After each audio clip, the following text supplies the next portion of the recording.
Hello सांग मैंने केमती अच्छा देखते मुझे आज पुणी गोटे छोट मिनी ब्लॉग नहीं कि आसीगली। आज थिला शुक्रवार जोटा कि माछ तरकारी मुझे बनई देखु एमती आज मुझे सोरिष मसला दे बनई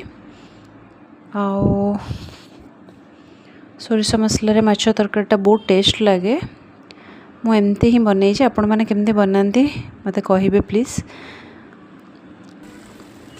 देखु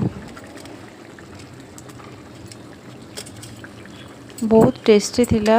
आज मु खाली माछ तरकारी आउ भात आउ सालाड आउ किछि भी बनईनी बस एति। हाँ तादरे मु एटा ही देइथिली तेंतुलीर जूसटा मु देइथिली टिके सोरसा मसलार खट्टा झोलटा हेले बहुत टेस्ट लगे।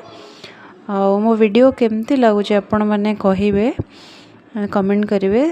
आउ तापरे ऑलरेडी रेडी हो जाइए तरकारी तापरे मु बाढ़ी देइथिली खाइबा पई आमे दी जण खाई देइथिलु। Thank you so much.